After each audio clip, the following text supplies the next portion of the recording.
अरुणाचल प्रदेश के एक कस्बे में रहती थी जो चाइना बॉर्डर के काफी पास था। ओंकिला के खानदान में उसकी बूढ़ी माँ और उसके 3 बच्चे रहते थे। ओंकिला के खानदान का खर्चा खेती और किसानी से चलता था। क्योंकि ओंकिला का गांव चाइना के पास था, इसीलिए ओंकिला को momos, chowmein, veg hakka noodles, manchow soup जैसे चाइनीज व्यंजन बेहद अच्छी तरह बनाने आते थे। ओंकिला की माँ खेत में काम करती और ओंकिला घर में रहकर ही खाना बनाया करती। क्या हुआ माँ, आज आने में इतना वक्त कैसे लग गया? बहुत सारे गांव वालों के साथ हमारा खेत भी मिलिट्री के पास जा रहा है। अगर ऐसा हो गया तो हमारी तो रोजी रोटी छिन जाएगी। लेकिन हमारी जमीन गई तो हमें तो मुआवजा भी मिलेगा ना। कोई चीज अपने पास हो तो उसकी बात ही कुछ और होती है। पैसा तो हाथ में आते ही खर्च होने लगता है। तुम चिंता मत करो माँ, इनकम का कोई दूसरा इंतजाम जरूर हो जाएगा। आज मैंने मोमोज बनाए हैं, अब खा लो। दीदी, आप मोमोज बहुत अच्छी बनाती है, खाकर मजा आ जाता है। छुटुआ, मोमोज तो खूब खा रहा है। जरा ये तो बता, गणित में कितने नंबर आए हैं? 10 में से 0 अंडा। ओंकिला, तू इसे तालीम नहीं देती है क्या? अगर यही हाल रहा तो ये पास ही नहीं हो पाएगा। माँ, इसे किसी अच्छे ट्यूशन की जरूरत है, ये मेरे तालीम देने से नहीं लेता। अगले दिन शाम को घर आकर माँ ने कहा, ओंकिला, हमारी जमीन चली गई, 2 लाख रुपए मिले हैं। क्या हम इन रुपयों से गांव में कोई काम शुरू कर दें? माँ, गांव में तो कोई काम धंधा नहीं है, मैं शहर चली जाती हूँ। कोई काम धंधा सेट हो जाएगा तो मैं आपको पैसे भेजती रहूंगी। लेकिन तू कौन से शहर जाएगी? मैं दिल्ली चली जाती हूँ। तो विशाखापट्टनम चली जा, वहाँ हमारे गांव का नौरेन काम करता है। परदेश में किसी जान पहचान के व्यक्ति से बेहद सहायता मिल जाती है। ओंकिला आंध्र प्रदेश में समुद्र के किनारे बसे शहर विशाखापट्टनम पहुँची और अपने गांव के लड़के नौरेन से मिली। मैं यहाँ काम की तलाश में आई हूँ, तुम मुझे यहाँ पर काम दिलवा दो। तुम्हें क्या आता है? मैं सारे चाइनीज फूड बना लेती हूँ। मैं जिस रेस्टोरेंट में काम करता हूँ वहाँ एक मोमोज बनाने वाली की जरूरत है, मैं उनसे बात करता हूँ। नौरेन ने रेस्टोरेंट के मालिक विष्णु से बात की और ओंकिला को मोमोज बनाने का काम मिल गया। रेस्टोरेंट समुद्र के किनारे पर ही था।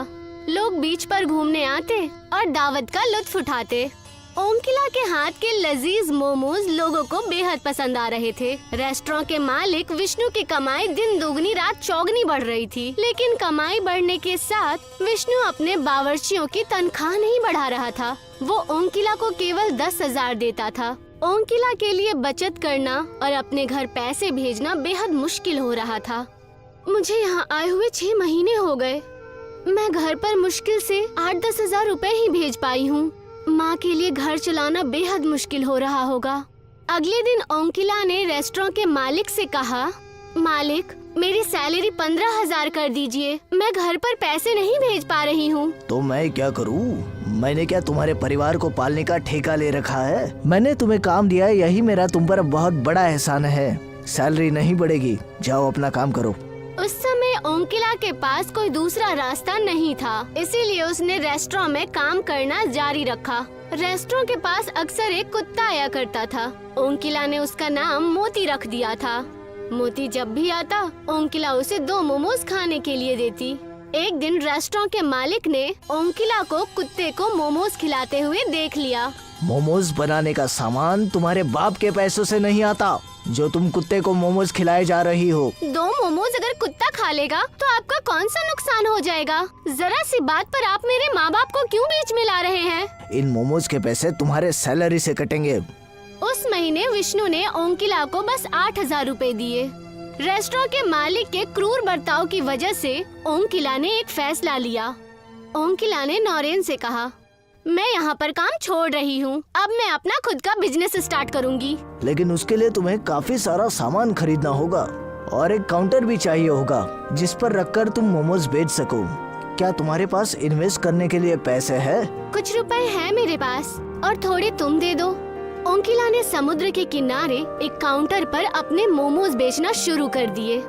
अब विष्णु के रेस्टोरेंट पे कम लोग ही मोमोज खाने जाते। बीच पर घूमने वाले ज्यादातर लोग ओंकिला के मोमोज खाते।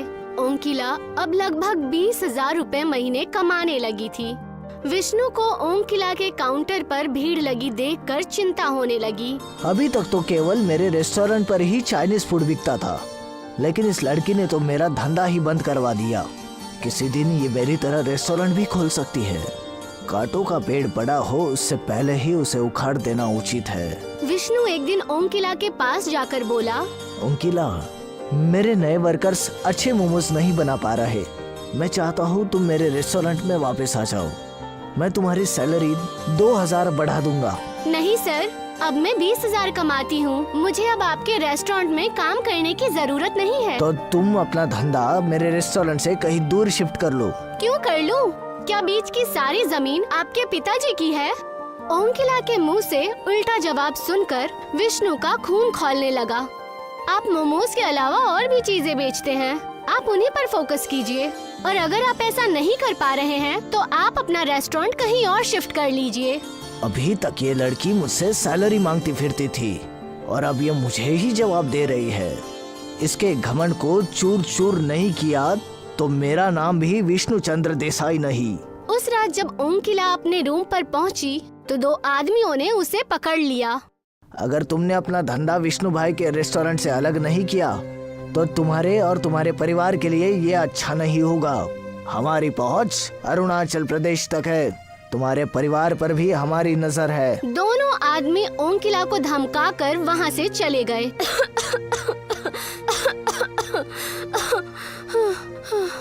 ओम किला को बेहद देर बाद सांस आई। उसने अपनी माँ को फोन लगाकर सारा मसला कह सुनाया। तू डरना मत बेटी, यहाँ कोई हमारा कुछ नहीं बिगाड़ सकता। तू अपना धंधा जारी रख। तू इसी समय पुलिस के पास जा। ओम किला ने पुलिस के पास जाकर शिकायत की। पुलिस विष्णु के पास पहुँची। विष्णु भाई, आप यहाँ के इज्जतदार इंसान हैं। क्या आप किसी की जान लेकर हत्यारा बनना चाहते हैं? नहीं नहीं इंस्पेक्टर साहब, किसी की जान लेने का मेरा कोई इरादा नहीं है। मैं तो सिर्फ उस लड़की को डराना चाहता था। इस तरह डराने धमकाने वाले काम मत कीजिए, वरना आपके लिए मुश्किल खड़ी हो जाएगी। उस लड़की को अपना बिजनेस करने दीजिए। पुलिस के वहाँ से जाने के बाद विष्णु सोचने लगा, बल से काम नहीं चलेगा, मैं फंस जाऊंगा। दिमाग से काम लेना होगा। कुछ दिनों बाद ओम किला के पास एक लड़की आई। हेलो मैम, मैं हिंदुस्तान पे कंपनी की तरफ से आई हूँ। प्लीज आप हमारा कोड स्कैनर लगवा लीजिए। इसके तो पैसे जाएंगे, ये फ्री है। आप मुझे अपना मोबाइल दीजिए, मैं आपका अकाउंट इससे लिंक कर देती हूँ। बहुत सारे कस्टमर ऑनलाइन पेमेंट की मांग किया करते थे, इसीलिए ओम किला ने सोचा कि उसे स्कैनर लगवा ही लेना चाहिए। ओम किला ने अपना मोबाइल उस लड़की को दे दिया। वो लड़की एक हैकर थी जिसे विष्णु ने भेजा था। लड़की ने ओम किला के बैंक अकाउंट से सारे पैसे निकाल लिए। ये लीजिए, हो गया। अगले दिन ओम किला जब अपने एटीएम से पैसे निकालने पहुंची तो उसे पता चला कि उसके बैंक अकाउंट में एक भी पैसा नहीं है। ओम किला तुरंत बैंक गई और उसने अपने अकाउंट के बारे में पूछताछ की। बैंक में उसे बताया गया कि वो ऑनलाइन धोखाधड़ी की शिकार हो गई है। ओम किला समझ गई कि हिंदुस्तान पे वाली लड़की ने उसे धोखा दिया। ओम किला ने पुलिस स्टेशन में उस लड़की की रिपोर्ट लिखाई, लेकिन उस लड़की का कहीं भी पता नहीं चला। उधर विष्णु ने ओम किला का काउंटर भी चोरी करवा दिया, जिसमें ओम किला अपना सारा सामान रखा करती थी। ओम किला के पास अब ना तो इन्वेस्टमेंट के लिए पैसे थे और ना ही खाना बनाने का सामान। वो रोती हुई नौरेन के पास पहुंची। मैं लुट गई नौरेन। क्या हुआ ओम किला, तुम रो क्यों रही हो? ओम किला ने नौरेन को सारा मसला कह सुनाया। क्या तुम मुझे 10,000 रुपए दे सकते हो? नौरेन 2 दिन पहले ही गांव से लौटा था। मुझे माफ कर देना ओम किला, मैं परसों ही अपने बहन की शादी करके लौटा हूँ। मेरे सारे पैसे उसमें ही खर्च हो गए। ओम किला बीच पर बैठकर रोने लगी। तभी वहाँ वही कुत्ता मोती आया, जिसे वो मोमोज खिलाया करती थी। आज मेरे पास तुम्हें खिलाने के लिए कुछ भी नहीं है, पूरी तरह से बर्बाद हो चुकी हूँ। मोती अचानक एक देवता में बदल गया। मैं समुद्र का देवता वरुण हूँ और कुत्ते के रूप में बीच पर टहलकर लोगों की परीक्षा लेता हूँ। आपने मुझे दर्शन क्यों दिए? मैं तो कभी पूजा पाठ भी नहीं करती। भगवान हमेशा किसी जीवित प्राणी के रूप में ही परीक्षा लेने आते हैं। वरुण ने ओम किला को कुछ बीज दिए। इन बीजों को समुद्र के रेत पर फैला देना। इनसे जो पौधे निकलेंगे उन पर मोमोज आएंगे, जिन्हें सब बस तुम ही अलग कर पाओगी। इतना कहकर समुद्र देव वहाँ से गायब हो गए। ओंकिला ने बीजों को बीज पर डाला और अगले ही दिन उनमें से पौधे निकल आए जिन पे मोमोज के फल लगे हुए थे। ओंकिला ने मोमोज को तोड़कर एक टोकरी में रखा और मोमोज बेचने लगी। उन मोमोज में वही स्वाद था जो ओंकिला के हाथों से बने मोमोज में होता था।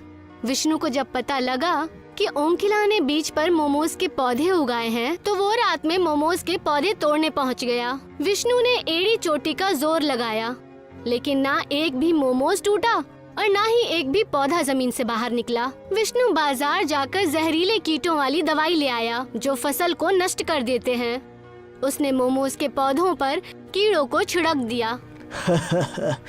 अब आएगा मजा। लेकिन तभी एक तेज समुद्र की लहर आई और उसने सारे मोमोज के पौधों से कीड़ों को साफ कर दिया। विष्णु एक दरख्त के दुकान में जाकर ढेर सारा दरख्त उठा ले आया और उसने दरख्त को मोमोज के पौधों पर रख दिया और फिर उसने उन सारे दरख्तों पर पेट्रोल छिड़ककर आग लगा दी। विष्णु को लगा कि अब काम बन जाएगा, लेकिन तभी बीच पर जोरदार बारिश होने लगी और आग बुझ गई। बारिश को भी अभी आना था। तभी वहाँ पर नौरेन आ गया। ये सब आप क्या कर रहे हैं मालिक? ओंकिला ने मुझे बताया था कि ये मोमोज किसी देवता के वरदान है, कोई इनका कुछ नहीं बिगाड़ सकता। मैं नास्तिक हूँ, मुझ पर इन देवताओं और वरदानों की बातों का कुछ असर नहीं होगा। मैंने अपने जिंदगी में सब कुछ अपनी मेहनत से हासिल किया है और मैं तुम्हें ओंकिला की फ्री के मोमोज को तबाह करके दिखाऊंगा। तभी ओंकिला वहाँ आ गई। विष्णु सर, आप मेरे मोमोज के पौधों को कोई नुकसान मत पहुँचाइए, वरना मैं फिर से पुलिस के पास जाकर आपकी कंप्लेन कर दूंगी। अगर ये बार बार पुलिस के पास गई तो मेरी तो इमेज खराब हो जाएगी। अभी तो यहाँ से चले जाना ही ठीक होगा। तुम गलत समझ रही हो ओंकिला, मैं तो बस यहाँ इन मोमोज को देखने आया था। अगर तुम्हें कोई परेशानी है तो मैं यहाँ से चला जाता हूँ। नौरेन, तुम मेरे साथ आओ। विष्णु नौरेन को साथ लेकर अपने घर पहुँचा। नौरेन, तुझे मेरा एक काम करना है। कैसा काम सर? तू अपने गाँव जा और किसी तरह ओंकिला की माँ और उसके भाइयों को बीमार कर दे। अगर वो बीमार पड़ गए तो ओंकिला को उनकी देखभाल के लिए घर वापस जाना पड़ेगा और इसी तरह ओंकिला रास्ते से हट जाएगी और तुझे मैं इस काम के 50,000 दूंगा और अगर तूने इनकार किया तो मैं तुझे नौकरी से निकाल दूंगा। नौरेन मुसीबत में पड़ गया। उस रात वो सो नहीं पाया। हे भगवान, मैं क्या करूं? मैं नौकरी नहीं छोड़ सकता, नहीं तो मेरे बच्चे भूखे मर जाएंगे। मेरे पास इस काम को पूरा करने के अलावा और कोई चारा नहीं है। आगे जो होगा देखा जाएगा। आखिर मैं ये पाप खुद से तो नहीं कर रहा, मैं तो बस मजबूरी में कर रहा हूँ। भगवान, मुझे माफ करना। नौरेन अपने गांव गया और ओंकिला के घर मिठाई का डब्बा लेकर पहुँच गया। ओंकिला की माँ नौरेन की मौसी लगती थी। मौसी, मैंने नई मोटरसाइकिल खरीदी है, इसकी मिठाई लेकर आया हूँ। ओंकिला की माँ नौरेन पर बेहद यकीन करती थी। बेहद खुशी की बात है बेटा। और सुनाओ, घर पर सब कुछ अच्छा तो है ना? और ओंकिला कैसी है? घर पर सब कुछ अच्छा है और ओंकिला की भी अच्छी कमाई हो रही है। आपकी बेटी बहुत मेहनती है, ऐसी बेटी किस्मत वालों को मिलती है। कुछ देर बातें करने के बाद नौरेन वहाँ से चला गया। ओंकिला की माँ और उसके भाइयों ने मिठाई खा ली। उन चारों को बुखार आ गया और वो चारों बुरी तरह बीमार पड़ गए। ओंकिला को अपने परिवार की देखभाल के लिए घर लौटना पड़ा। अब मुझे कोई डर नहीं। इन पौधों को उखाड़ नहीं सकते, लेकिन खत्म जरूर कर सकते हैं। विष्णु एक रोड रोलर ले आया और उसने रोलर को पौधों पर चढ़ा दिया, लेकिन उससे भी पौधों का कुछ नहीं बिगड़ा। रोलर ऊपर से गुजर जाने के बाद पौधे फिर से वैसे ही खड़े हो गए। विष्णु गुस्से से पागल हो गया। उसे सामने वही कुत्ता मोती दिखा। विष्णु ने अपना गुस्सा कुत्ते के ऊपर निकालना चाहा। आज मैं इस कुत्ते को जिंदा नहीं छोड़ूंगा। विष्णु कुत्ते पर रोड रोलर चढ़ाने ही वाला था कि तभी कुत्ता समुद्र देव में बदल गया और समुद्र देव ने विष्णु को रोलर सहित उठाकर समुद्र के बीचों बीच फेंक दिया। बचाओ, बचाओ, मुझे तैरना नहीं आता, कोई मुझे बचाओ। समुद्र देव उसके पास जाकर बोले, मैं तुम्हें बचा सकता हूँ, लेकिन पहले मुझे वचन दो कि ओंकिला के काम में कोई बाधा उत्पन्न नहीं करोगे। मैं वादा करता हूँ ओंकिला के व्यापार में किसी तरह की बाधा नहीं डालूंगा। उसके पैसे वापस कर दूंगा और उसका काउंटर भी। तब समुद्र देव ने विष्णु को उठाकर समुद्र के किनारे फेंक दिया और वो वहाँ से गायब हो गए। तभी वो ओंकिला के घर पहुँचे और उसके सारे परिवार को ठीक कर दिया। ओंकिला शहर वापस लौट आई और उसका काम पहले की तरह चलने लगा।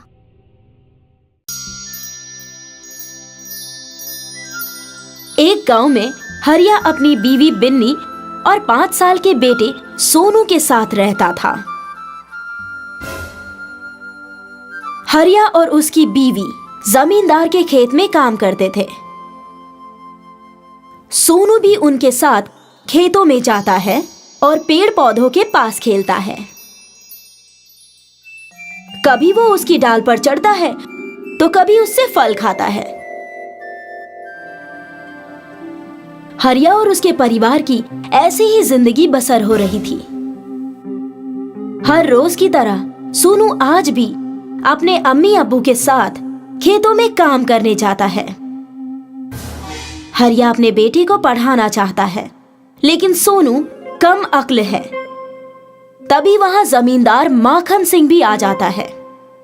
हरिया, इस बच्चे को स्कूल भेजो या काम पर लगाओ, लेकिन मेरे पेड़ों से दूर रखो। ये मेरे फल खा जाता है, मुझे इससे बहुत नुकसान होता है। हुजूर, बच्चा है इसीलिए वहां छोड़ते हैं, इसको धूप में कैसे रखेंगे? अरे तो तेरा बच्चा है ना, इसको स्कूल भेज, यतीम खाने भेज, जहां मर्जी है वहां भेज, लेकिन मेरे फल क्यों खिलाता है इसे?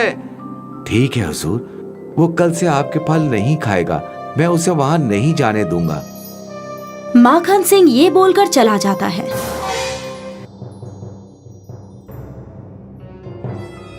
क्या हुआ? तुम इतनी फिक्र में क्यों हो? सोनू को स्कूल में दाखिला नहीं मिल रहा, घर में अकेले छोड़ नहीं सकते और खेत में धूप में रख नहीं सकते। सिर्फ जमींदार के बागीचे का ही सहारा है, लेकिन अब वहां भी मुश्किल है। अब सोनू कहाँ रहेगा? मैं स्कूल जाकर एक बार मैडम जी से बात कर लूंगी। अगर वे हमारे सोनू को पढ़ा दे तो। तेरा दिमाग खराब हो गया है क्या? तुझे समझ नहीं आता? जब मास्टरनी जी ने बोल दिया है कि सोनू कम अक्ल है, तो वो इसे नहीं पढ़ाएंगी। अच्छा ठीक है, अभी काम करते हैं, फिर सोचते हैं कि क्या करना है। दोनों जुताई में लग जाते हैं। सोनू आम के पेड़ की डाल पर झूल रहा है और बढ़िया आम खा रहा है। ये आवाज कहाँ से आ रही है? कौन है वहाँ? अरे मैं पेड़ हूँ, जादुई पेड़, और तुम मेरी डाल पर बैठे हो। ये सारे आम तुम्हारे हैं, तुम मेरे सबसे अजीज दोस्त हो। अरे वाह, तुम बोलते भी हो? हाँ मेरे दोस्त, मैं बोलता भी हूँ, और अब से तुम यहाँ रोज आना। पेड़ और सोनू बात कर रहे हैं। तभी वहाँ जमींदार माखन सिंह एक अखबार पढ़ते हुए आ जाता है। भारत में आएगी आलू की मशीन, एक तरफ से आलू डालो और सोना निकालो। अरे वाह, मैं तो इससे बहुत दौलतमंद हो जाऊंगा। सबसे पहले मैं ही इस मशीन को खरीदूंगा और अपने सभी खेतों में आलू की काश्तकारी करूंगा, और सिर्फ 1 महीने में ही पूरे मुल्क में सबसे दौलतमंद हो जाऊंगा, और लगभग 1 साल में तो मैं बिल गेट्स को भी पीछे छोड़ दूंगा। अरे वाह, मैं तो बेहद दौलतमंद हो जाऊंगा। अब चाहे जो भी हो, मैं ये मशीन खरीद के ही रहूंगा। सोनू जमींदार की सारी बातें सुन लेता है और जमींदार ख्वाब देखते हुए अपने घर पहुंच जाता है। सोनू, तू अब तालीम पर तवज्जो दिया कर। जमींदार तुझे अब खेतों में नहीं घुसने देगा। क्यों नहीं घुसने देगा? वो आम का पेड़ तो मेरा दोस्त है, और मेरे दोस्त ने मुझे बोला है कि मैं रोज उसके पास आया करूं। देख ले बिन्नी, मैं कह रहा था ना कि सोनू कम अक्ल है। अब देख ले, पेड़ भी अब बोलने लगा और दोस्ती भी करने लगा। अब्बू, उसने वाकई बोला। सोनू, तू कल से घर पर ही रहेगा। अब्बू, मुझे कुछ पैसे चाहिए ताकि मैं आलू की मशीन खरीद सकूं और उससे सोना बना सकूं। फिर हमें खेतों में काश्तकारी नहीं करनी पड़ेगी और हम भी जमींदार बन जाएंगे। वाकई ये लड़का पूरा पागल हो गया है। तेरा लड़का पागल है, पागल।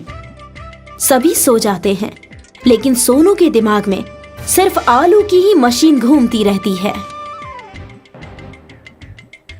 अगले रोज सुबह सोनू उठकर सबसे पहले खेतों में पहुंच जाता है और फिर आम के पेड़ के पास पहुंच जाता है। आओ दोस्त, क्या हाल है तुम्हारे? अगर तुम मेरे दोस्त हो तो मुझे आलू से सोना बनाने वाली मशीन दे दो ना।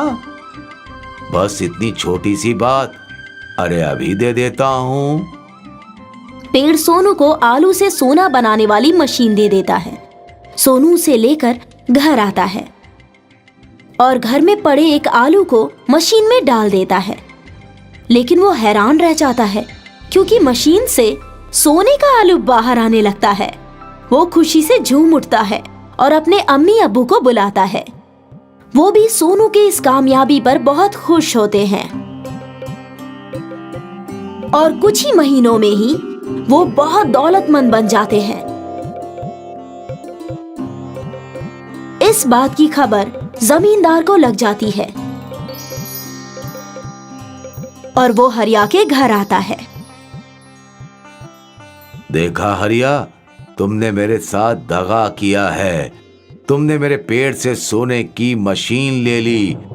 वो पेड़ मेरे थे, वो मशीन मेरे पेड़ के पास थी, तो उस पे सबसे पहले मेरा हक है।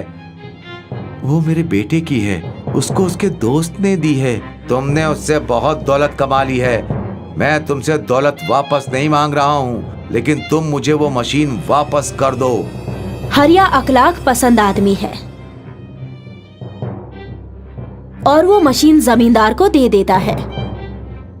जमींदार बहुत सारे आलू खरीद लेता है, लेकिन जैसे ही उसने पहला आलू मशीन में डाला, मशीन खुद ब खुद वहां से गायब हो गई और जमींदार के होश उड़ गए, क्योंकि जमींदार ने सारे शहर का आलू 20 लाख रुपए में खरीदकर अपने घर में जमा कर लिया था, लेकिन अब वो उससे सोना न बना सका।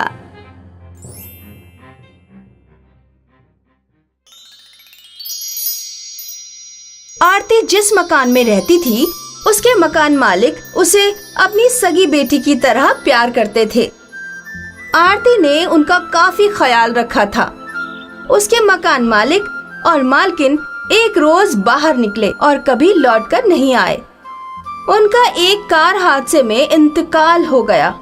वो अपना घर आरती के हवाले छोड़ गए थे और आरती उसका अच्छे से ख्याल रखती थी। पर एक रोज मकान मालिक के बेटे और बहू आए। आरती, तुम्हें अम्मी अब्बू ने घर की जितनी चाबियां दे रखी हैं, वो सब लौटा दो मुझे। भाईजान, चचा और चची जान ने सिर्फ दरवाजे की ही चाबियां दी थी मुझे, और कोई चाबी नहीं है मेरे पास। देखो आरती, अब मैं आ गया हूँ तो तुम मुझे सारी चाबियां दे सकती हो और ये घर भी छोड़ दो। भाईजान, मेरे पास एक ही चाबी है और वो मैं आपके हवाले कर दूंगी। रही बात घर छोड़ने की, तो मेरे पास रहने के लिए और कोई आसरा नहीं है। मैं कहाँ रहूंगी भाईजान? तुम कहीं भी रहो, हमें क्या। अपना कमरा जल्द से जल्द खाली कर दो। भाभी, ऐसा मत कहिए। मेरा इस शहर में चाचा चाची के सिवा और कोई नहीं था। मुझे थोड़ा वक्त तो दीजिए। दुरुस्त है, इस महीने के आखिर तक इस घर से निकल जाना। और हाँ, फिर से कह रहा हूँ, अगर कोई चाबी है तुम्हारे पास तो चुपचाप मुझे सुपुर्द कर देना।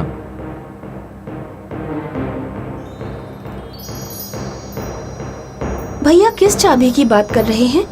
कहीं तहखाने की चाबी तो नहीं चाहिए उन्हें? पर तहखाने का दरवाजा तो खुला रहता है हमेशा।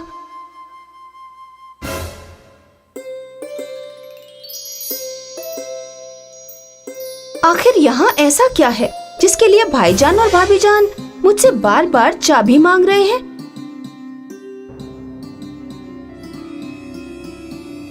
अरे, इस कमरे के अंदर नल क्यों खुला रह गया है?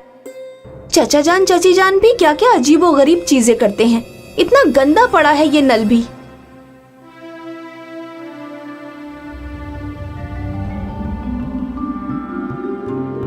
आरती डर जाती है और तुरंत नल बंद कर देती है। उसे लगता है कि ये शायद नकली सोना होगा। जरूर ये चाचा चाची जान की कोई शरारत रही होगी। दिखने में, छूने में और वजन से तो ये असली सोना लग रहा है।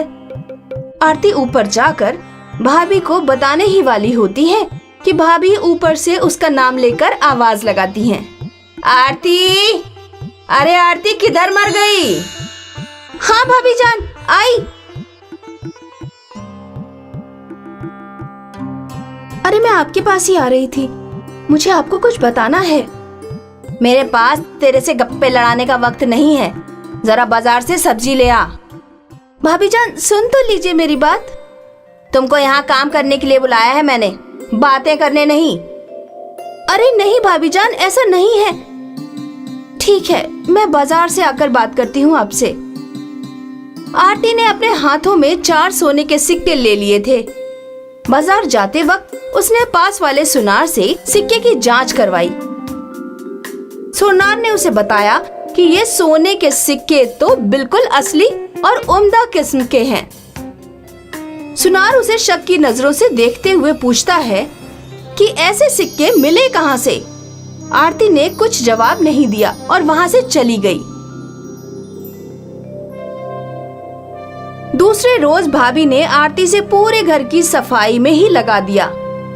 जब भी आरती उनके पास बात करने जाती तो वो कोई नया काम थमा देती, और अगर आरती फिर भी बात करने की कोशिश करती तो भाभी उस पर चिल्लाकर उसे कामचोर कहती। आरती ने भी भाभी से तंग आकर सोचा कि वो अब सीधे भाईजान से ही बात करेगी। आरती ने सोचा कि वो एक बार नल को फिर से चेक कर लेगी कि कहीं वो एक ही दिन का चमत्कार तो नहीं था।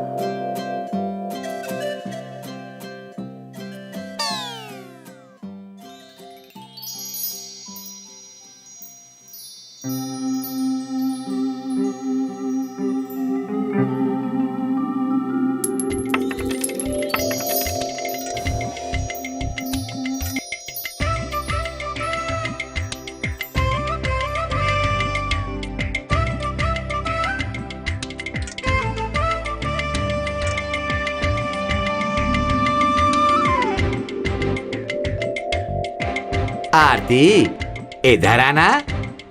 जी चाचा जान।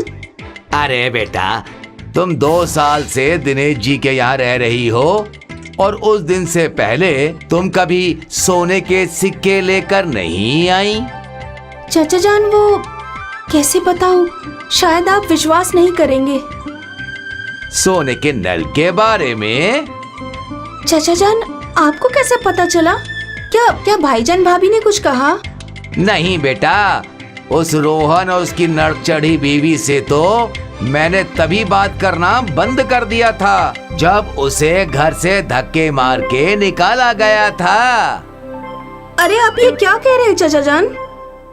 हाँ बेटा, दिनेश जी एक बहुत ही नेक दिल इंसान थे। उन्हें एक दिन खुदा की ओर से तोहफे के तौर पर वो सोने का नल मिला। उन्होंने कभी उन सोने के सिक्कों का गलत इस्तेमाल नहीं किया। वो महीने में बस 3-4 सिक्के निकालते थे और उसे फरोख्त के आसपास के अनाथ आश्रम में दान दे देते थे। पर ये रोहन, ये अपने अम्मी अब्बा जैसे बिल्कुल नहीं था। पर उनको घर से क्यों निकाल दिया? रोहन और उसकी बेगम को सोने के नल के लालच में अंधा कर दिया था। वो भी इस हद तक कि रोहन ने अपने खुद की अम्मी के ऊपर हाथ उठा दिया। दिनेश जी ने उसी वक्त दोनों को घर से रुखसत कर दिया। या अल्लाह, ये सब तो मुझे मालूम ही नहीं था, इसीलिए वो मुझे उस घर से निकालने की फिराक में लगे हुए हैं। बेटा, तुम किसी तरह से उस नल को छुपा दो, वरना वो रोहन और उसकी बेगम सारा सोना खा जाएंगे और दिनेश जी की आत्मा को कभी भी सुकून नहीं मिल पाएगा। पर चाचा जान, मैं ऐसा कैसे कर सकती हूँ? मुझे तो उस घर से निकाला जा रहा है। बेटा, उस नल को या तो तुम तोड़ दो या उन दोनों को उस घर से निकलवा दो। आरती घर पहुंचती है और वहां उसका इंतजार भैया भाभी जान के साथ साथ पुलिस भी कर रही होती है। देखिए इंस्पेक्टर साहब, यही है वो लड़की जिसने मेरे अब्बा के कीमती सोने के सिक्के चुराए हैं। नहीं नहीं, ये सच नहीं है इंस्पेक्टर। अच्छा, झूठी, ये सच नहीं है तो तू ये सोने के सिक्के की थैली लेकर कहाँ भागने वाली थी? देखिए सर, इसने सारे कपड़े भी पैक करके रखे हैं भागने के लिए। नहीं सर, ये बिल्कुल सच नहीं है, बल्कि मुझे ये लोग घर से निकाल रहे थे। इंस्पेक्टर ने आरती को पकड़ लिया और जेल ले जाने लगा। तभी सुनार और आसपास के लोग आरती की मदद करने आए और सबने रोहन और मीता की सच्चाई इंस्पेक्टर को बता दी और इंस्पेक्टर को मजबूर कर दिया कि रोहन और मीता को पकड़कर जेल ले जाने के लिए। रोहन और मीता को जेल हो गई और आरती ने दिनेश शर्मा के नाम से उस घर में एक अनाथ आश्रम खोल लिया और उन सिक्कों से गरीबों की मदद करने लगी।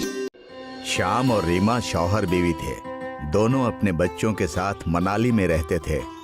दिन में श्याम और रीमा मैगी बेचते और शाम होते ही दोनों मोमोज बेचना शुरू करते थे। उन दोनों का कारोबार बहुत चलने लगा। जो लोग मनाली घूमने जाते वो जरूर उनके यहाँ मोमोज खाने के लिए जाते थे। लोगों को बहुत पसंद आता था। लोग शाम के मोमोज के मुरीद हो गए थे। रीमा की मैगी के खरीदार नहीं आते थे। इससे श्याम और रीमा में अनबन होने लगी। क्यों बेगम, आज क्या बनाई हो खाने में? तुम्हारे हाथ की मैगी खाए तो बहुत दिन हो गए हैं। हाँ जी, ठीक कहते हैं आप। बना लीजिए मेरा मजाक, मैं तो हूँ ही इसी लायक। बाहर लोगों को मेरी मैगी पसंद नहीं आ रही और ऊपर से आप भी शुरू हो गए। रीमा गुस्से से किचन में चली जाती है। एक दिन शाम की दुकान पर एक आदमी आया और कहने लगा, भाई साहब, आपके मोमोज लाजवाब हैं। ऐसे मोमोज मनाली तो क्या, पूरी दुनिया में कहीं नहीं मिलेगा। मेरा तो दिल करता है भाई कि मैं आपके हाथ चूम लूं। तारीफ सुने कई दिन हो गए थे, आप आज आए हैं। ये सारी चीजें सुन सुनकर थक गया हूं मैं। कुछ लेना है तो बोलिए। बस ख्याल रखिएगा आपकी सफलता इंतहा पार न कर ले। सफल हूँ इसीलिए मुझे गुरूर है। वो आदमी इतना कहकर वहाँ से चला जाता है। शाम की सफलता को देखकर कई और लोगों ने वहाँ पर मोमोज की गाड़ी लगा दी। लगता है हमारे धंधे को किसी की नजर लग गई है। मैंने आपको कहा था ना, ज्यादा हवाबाजी मत कीजिए। अब देखिए, हमारा व्यापार देखते ही बाकी लोगों ने भी मोमोज का ठेला खोल लिया है। तुम इसकी फिक्र मत करो। लोग कारोबार नहीं, रवैया देखकर खरीदारी करते हैं और वही लोग व्यापार और व्यवहार करके हमसे आगे निकल जाएंगे और हम कुछ नहीं कर पाएंगे। कोई न कोई तरकीब हमें निकालनी होगी, वरना तुम्हारी बातें सच साबित होंगी। श्याम रीमा की बातों को अनदेखा कर देता है। कुछ दिनों के अंदर ही उनका कारोबार ठप हो जाता है। श्याम इस बात से फिक्रमंद हो जाता है। एक दिन श्याम बाजार से अपने कारोबार के सामान ला रहा था, तभी उसका एक्सीडेंट हो जाता है और उसे चोट लग जाती है। जख्म गहरे होने की वजह से डॉक्टर ने कहा कि श्याम को 3 महीने तक आराम करना होगा। आपको इनका ज्यादा ख्याल रखना होगा। इनसे कहिए कि ये पहले जैसा काम ना करें, आराम करें। श्याम काम नहीं कर पाने की वजह से मायूस हो जाता है और घर की तकलीफ देखकर रीमा से कहता है, ये कैसा वक्त आ गया है हमारी जिंदगी में, मैं तुम्हारी मदद नहीं कर सकता। तुम अकेले ये सब कैसे कर पाओगी? इस वक्त मैं तुम्हारी कोई मदद नहीं कर पा रहा हूँ, इसलिए बहुत शर्मिंदा हूँ। आप घर की चिंता मत कीजिए। मैंने बच्चों को छुट्टी मनाने के लिए मायके भेज दिया है। कुछ दिन मैं आपका ख्याल रखकर घर चला लूंगी। काश मैं तुम्हारी मदद कर पाता। रीमा ने अपना कारोबार फिर से शुरू कर दिया। श्याम की मदद ना मिलने की वजह से वो सिर्फ मैगी ही बनाकर बेच पाती थी, पर कारोबार ठीक ठाक हो रहा था। एक दिन सुबह रीमा ने अपनी दुकान खोली ही थी कि वहाँ पर एक गरीब बुढ़ा भीख मांगते हुए रीमा की दुकान पर आ गया। गरीब बुढ़ा रीमा को दुकान पर देखकर श्याम को ढूंढने लगता है। बेटी, यहाँ पर एक बेहतरीन मोमोज वाला नौजवान रहा करता था, वो कहाँ चला गया? बड़े दिन हो गए उसने मुझे मोमोज नहीं खिलाए। जी, वो हमारे शौहर हैं। उनका कुछ दिन पहले एक्सीडेंट हो गया, इसीलिए हम लोग सिर्फ मैगी ही बेचते हैं। मैं आपको मैगी खिला देती हूँ, आप इसे खा लीजिए। रीमा ने उस गरीब बुढ़े को मैगी दे दिया। मैगी खाते ही बुढ़े ने कहा, लाजवाब, ऐसा लजीज मैगी मैंने आज तक नहीं खाया। तुम दोनों मियाँ बीवी के हाथों में जादू है। भगवान तुम्हारा भला करे बेटा। गरीब बुढ़े की बात सुनकर रीमा को अच्छा लगा, मगर उसने मैगी के पैसे मांगे। जी शुक्रिया। अच्छा, अब मैगी के पैसे दीजिए। अब पैसे? कैसे पैसे? मैंने तो कभी तुम्हारे शौहर को पैसे नहीं दिए। मैं जब भी आता था वो मुझे मुफ्त में मोमोज खिलाता था। सुबह सुबह इन्होंने आकर दिन की शुरुआत ही खराब कर दी। लगता है आज का दिन ही बेकार जाने वाला है। गरीब बुढ़ा वहाँ से जाने ही वाला था, मगर वो रुक गया और बोला, मैं अक्सर तुम्हारे शौहर के हाथ के मोमोज खाकर उसे जादुई ताबीज दिया करता था, जिससे तुम्हारे दुकान की खूब बिक्री होती थी। वही मैं तुम्हें भी देने वाला हूँ। गरीब बुढ़े ने अपनी झोली में से एक ताबीज निकाली। इस ताबीज को तुम अपनी दुकान पर बांध दो और अपना कारोबार देखो। कैसी तावीज? उन्होंने तो मुझे इस बारे में कभी कुछ नहीं बताया। ये लो, और अब से मैगी और मोमो को साथ में मिलाकर बनाना शुरू कर दो। तुम मैगी बहुत बेहतरीन बनाती हो और अपने शौहर की मदद से मैगी और मोमोज को मिलाकर उसका कारोबार करो। इतना कहकर गरीब बुढ़ा वहाँ से चला जाता है। रीमा घर जाकर श्याम को सारी बातें बताती है। श्याम सारी बातें सुनकर कहता है, कई साल पहले एक बार ये गरीब बूढ़े बाबा हमारी दुकान पर आए थे। मैंने इन्हें मोमोज खिलाए। उस वक्त उन्होंने मुझे एक ताबीज दी थी, जिसे मैंने हमारे मोमोज की दुकान पर लगाई थी और दुकान चल निकली। लगता है ये वैसी ही ताबीज है।